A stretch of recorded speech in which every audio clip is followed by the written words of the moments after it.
নিত্য নতুন আয়োজনে আল হেরা বাংলা ওয়াজ। সম্মানিত কোরআন প্রিয় দিন প্রিয় ভাইয়েরা, তেলাওয়াতের সাথে সংক্ষিপ্ত যেটা আলোচনা রয়েছে সেটি হলো যে আপনারা ইতিমধ্যে খেয়াল করেছেন আমার তেলাওয়াতের মধ্যে অনেক শব্দের মধ্যে অনেক আয়াতের মধ্যে কিছু ভিন্নতা পেয়েছেন, তাই না? আপনারা যেভাবে কোরআন কারীম তেলাওয়াত করেন বা আমাদের দেশে যে কোরআন কারীমের মধ্যে যেভাবে লেখা রয়েছে অনেক আয়াতের মধ্যে সেগুলোর মধ্যে অনেক আয়াতের মধ্যে শব্দের মধ্যে হারাকাতের মধ্যে আপনারা পরিবর্তন পেয়েছেন। এই পরিবর্তনের কারণটা কি? হাদিস কারিমে এসে আল্লাহ রাসূল সাল্লাল্লাহু আলাইহি ওয়াসাল্লাম বলেছেন যে উনজিলাল কুরআন আলা সাবআতি আহরুফিন, যে কোরআনকে আল্লাহ পাক 7 হরফে নাজিল করেছেন। কত হরফে? 7 হরফে আল্লাহ পাক এই কোরআনকে নাজিল করেছেন। এই 7 হরফের ব্যাখ্যাটা আসলে কি? এর ব্যাখ্যা উলামা কেরামগণ বলেছেন যে মক্কা মদিনার জমিনে তৎকালীন সময় যখন কোরআন নাজিল হয়, ঠিক যখন কোরআন নাজিল হয় তখন এক একটা অঞ্চলে এক একটা আরবীয় গোত্র বাস করত, আর এক এক আরবীয় গোত্রের আপনার আঞ্চলিক আরবি ভাষা ছিল এক এক রকম।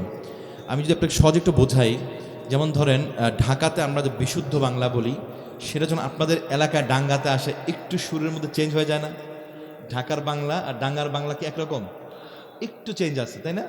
যদি এরপরে আপনি নরসিংদী যান আরেকটু পরিবর্তন, তারপর যদি আপনি ব্রাহ্মণবাড়িয়া যান আরেকটু পরিবর্তন, সিলেট গেলে একেবারে পরিবর্তন।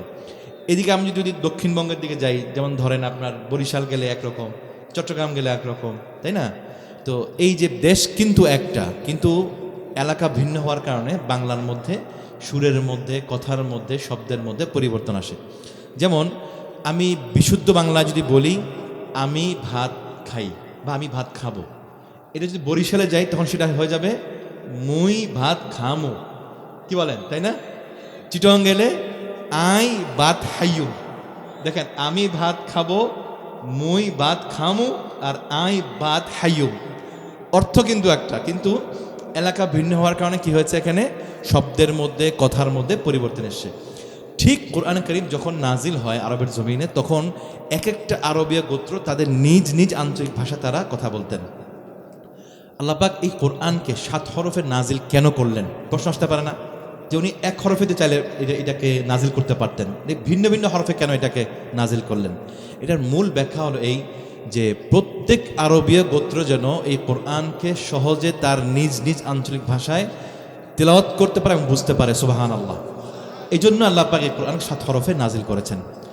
ওই 7 হরফে নাজিল হওয়া কোরআন আমাদের পর্যন্ত বিশুদ্ধ সনদের ভিত্তিতে, সনদ মানে হলো আল্লাহ রাসূল সাল্লাল্লাহু আলাইহি ওয়াসাল্লাম থেকে সাহাবা একরাম থেকে তাবেঈন, তবে তাবেঈন, এই একের পর এক আস্তে আস্তে আমাদের পর্যন্ত এই কোরআন আমাদের পর্যন্ত এসে পৌঁছেছে। এটাকে বলা হয় বিশুদ্ধ সনদ বা চেইন। এই চেইনের ভিত্তিতে আমাদের পর্যন্ত এসে পৌঁছেছে 10টি বিশুদ্ধ কেরাত বা 10 জন ইমামের এই কেরাতের ভিত্তিতে। আর প্রত্যেক ইমামের 2 জন করে রাওয়ী বা বর্ণনাকারী রয়েছে, মানে ছাত্র রয়েছে। প্রত্যেক ইমামের কয়জন করে ছাত্র? 2 জন করে ছাত্র। তাহলে 10 জন ইমামের থেকে কয়জন ছাত্র পাই? 20 জন। মাশাআল্লাহ।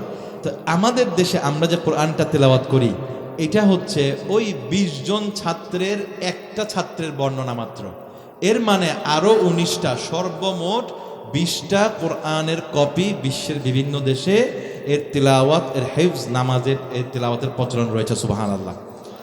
আমাদের দেশে আমরা যে কোরআন থেকে তিলাওয়াত করি, এটার নাম হচ্ছে ইমাম হাফসের রিওয়ায়াত, যেটা তিনি তার ওস্তাদ ইমাম আসিম থেকে পেয়েছেন।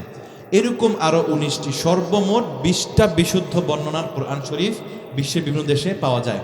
ওগুলোর মধ্যে শব্দের মধ্যে পরিবর্তন আছে, আয়াতের মধ্যে পরিবর্তন আছে, কিছু জায়গার মধ্যে হারকাতের মধ্যে। যেমন আমরা পড়ি মালিক ইয়াউমিদ্দিন, আপনারা খুললে দেখবেন এখানে সূরা ফাতিহার মধ্যে, এখানে দেখেন মালিক ইয়াউমিদ্দিন আছে না, একটা কি খাড়া জবর আছে না? কিন্তু ওই জায়গার মধ্যে খাড়া জবর নাই, মালিক ইয়াউমিদ্দিন শুধু কি জবর দিয়ে। আবার দেখেন আমাদের দেশে সূরা ফাতিহার মধ্যে এই কোরআনের মধ্যে লেখা আছে ইহদিনাস সিরাতাল মুস্তাকিম, সদ দিয়ে, তাই না? কিন্তু অন্য রিওয়ায়াতের কোরআনের মধ্যে লেখা আছে ইহদিনাস সিন দিয়ে আছে, আবার ইহদিনাস সিরাতাল মুস্তাকিম আছে। আবার আমরা পড়তেছি আলাইহিম, ওনারা ওখানে পড়তেছে আলাইহিমু, আবার আলাইহুম আছে। এই প্রত্যেকটা কেরাত থেকে বিশুদ্ধ। প্রিয় ভাইরা, এখন প্রশ্ন আসতে পারে না, হুজুর আপনি বললেন যে এই বিভিন্ন কেরাতে তেলাওয়াত করা জায়েজ আছে এবং কোরআন শরীফও এই বিভিন্ন দেশে এটা পাওয়া যায়, হাফেজরা হিফজ করে। আপনারা যদি কেউ মরক্কো যান, মরক্কো, মরিতানিয়া, আলজেরিয়া, ওই বেল্টে কেউ যদি কোনো সময় সফর করেন, তাহলে দেখবেন যে ওনারা যে তেলাওয়াতটা করে ওনার দেশের কোরআনের মধ্যে কিন্তু লেখা আছে ওয়াদ-দুহা ওয়াল-লাইলি ইযা সাজা। আমাদের দেশে কি লেখা আছে? ওয়াদ-দুহা ওয়াল-লাইলি ইযা সাজা, তাই না? আবার যদি আপনি সুদান যান, মিশরের ঠিক পরের দেশ সুদান যান, সুদানে পরে তারা সিরাতাল নামটা আলাইহিমু গায়রুল মাগদুব আলাইহিমু এইভাবে পড়ে। আচ্ছা, এখন প্রশ্ন আসতে পারে না হুজুর যে অন্যান্য কোরআন যদি এভাবে জায়েজ থাকে তা আমরাও আগামীকাল থেকে পড়ি। ইউটিউব থেকে যে বড় বড় যারা কোরআন কারামগণ যারা এইভাবে তেলাওয়াত করেছেন, আমরা ওনাদের তেলাওয়াত শুনে শুনে আমরাও তো এইভাবে পড়ি। প্রশ্ন আসতে পারে না, আশা আসতে পারে না মনের মধ্যে? উত্তর হলো যে না, এই বিভিন্ন কেরাতে তেলাওয়াত করার জন্য শর্ত হলো দুইটা। কয়টা শর্ত? দুইটা শর্ত।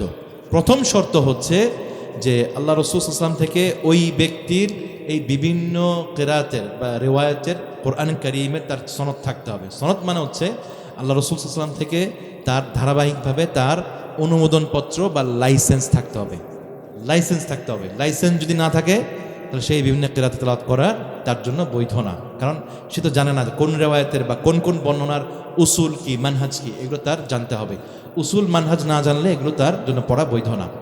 দ্বিতীয় শর্ত হচ্ছে যেই ব্যক্তি এই কোরআন কারীমের ব্যাপারে সর্বোচ্চ পড়াশোনা করেছেন, তার মানে হলো আলফাজে কোরআন নিয়ে, তাফসীর নিয়ে, কোরআন কেন্দ্রিক যত উলুম আছে এগুলো নিয়ে যিনি সবচেয়ে বেশি পড়াশোনা করেছেন, ডিগ্রি অর্জন করেছেন, সেই ব্যক্তিকে এই বিভিন্ন কেরাতে তেলাওয়াত করার অনুমোদন রাখেন। তার মানে হলো একজন কারি কোরআন তার জন্য আলেম হওয়া শর্ত।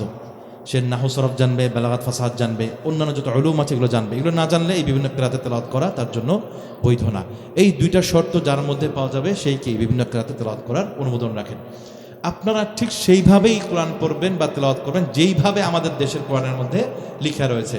কালকে আবার কেউ আপনার ওই মালিক ইয়াউমিদ্দিন পড়তে যায় না, ঠিক আছে? আচ্ছা, এখন আমি বিভিন্ন যে কেরাতে তেলাওয়াত করলাম আপনাদের সামনে, এটা কেন করলাম? এই জন্য এটা আপনাদেরকে জানানো যে এইটাও কোরআনের অন্যতম বড় একটি মুআজিজা যে আল্লাহ পাক এই কোরআনকে বিভিন্ন কেরাতে তেলাওয়াত করার অনুমোদন দিয়েছেন। সুবহানাল্লাহ। যেটা ইতিপূর্বে যত আসমানি কিতাব আসছে, সেটা হোক তাওরাত, সেটা হোক জাবুর, সেটা হোক ইনজিল বা অন্যান্য আসমানি সুহুফ যেগুলো আসছে, কোনো আসমানি সুহুফের ক্ষেত্রে বা আসমানি কিতাবের ক্ষেত্রে এই ধরনের অনুমোদন ছিল না যে বিভিন্ন কিরাতে আপনার তেলাওয়াত করা। একমাত্র কোরআনকে আল্লাহ পাক এইভাবে তেলাওয়াত করার অনুমোদন দিয়েছেন। প্রিয় ভাইয়েরা, এই কোরআন কারীম পড়া আমাদের জন্য, বিশুদ্ধ করে পড়া, সমস্ত সাহাবায়ে কেরামগণ, সমস্ত আইম্মায়ে মুজতাহিদিনগণ ফরজে আইন বলেছেন। কি বলেছেন? ফরজে আইন, কোরআনকে বিশুদ্ধ করা। যদি আমি কোরআনকে বিশুদ্ধ না পড়ি, না শিখি, তাহলে আমার সবচেয়ে যে গুরুত্বপূর্ণ ইবাদত, এই নামাজ নষ্ট হয়ে যাওয়ার আশঙ্কা থাকে। আমরা কেউই চাই না যে আমাদের এই ইবাদত নষ্ট হয়ে যাক। কেউ কি চাই? কেউই চাই না। আমরা চাই যে আমাদের এই নামাজ আল্লাহর কাছে কবুল হোক। এই জন্য প্রিয় ভাইয়েরা, কোরআনকে বিশুদ্ধ করা এটা ফরজ। আমরা আজকের এই মাহফিল থেকে এই মেসেজটুকু নিয়ে যাই যে ইনশাআল্লাহ আমি আমার বাকি জীবনটুকু, আল্লাহ পাক যতদিন আমাকে হায়াতে রেখেছেন, মৃত্যুর আগ পর্যন্ত এই কোরআনকে শিখে, কোরআনকে হক আদায় করে, তেলাওয়াত করে তারপর যেন কবর আল্লাহ আমাদেরকে নেয়। এটা তো আপনার আল্লাহ সবসময় দোয়া করবেন। এবং আজকের বিনয়ের সাথে অনুরোধ করছি প্রিয় ভাইয়েরা, কেউ কোরআন না পড়ে, কোরআনকে না শিখে কেউ কবরে যান না। কোরআনকে শিখে যান। কারণ যদি কোরআনকে শিখে যান, কোরআন পড়েন, আল্লাহ রাসূল বলেছেন ইকরাউল কোরআন ফাইন্নাহু ইয়াতি ইয়াউমাল কিয়ামাতি শাফিআন লিআসহাবিহি।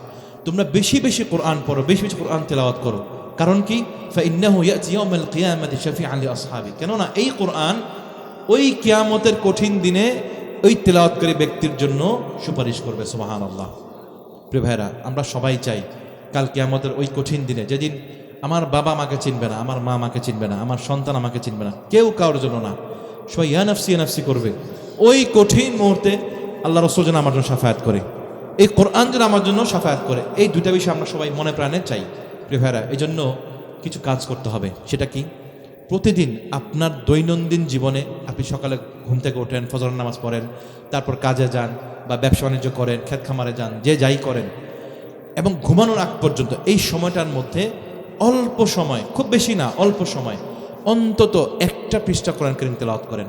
একটা পৃষ্ঠা না পারেন আধা পৃষ্ঠা পড়েন, আধা পৃষ্ঠা না পারেন 5টা লাইন অন্তত পড়েন, খুব বেশি না 5টা লাইন। দেখবেন এইভাবে পড়তে পড়তে পড়তে পড়তে যখন আপনার দৈনন্দিন জীবনে এটা আমল হয়ে যাবে, এই যে আপনি প্রতি হরফে 10 নেকি করে অর্জন করছেন, হাজার হাজার নেকি, এই হাজার হাজার নেকি কাল কিয়ামতের মাঠে আপনার জন্য কোটি কোটি নেকি হয়ে আপনার জন্য সুপারিশ করবে। সুবহানাল্লাহ।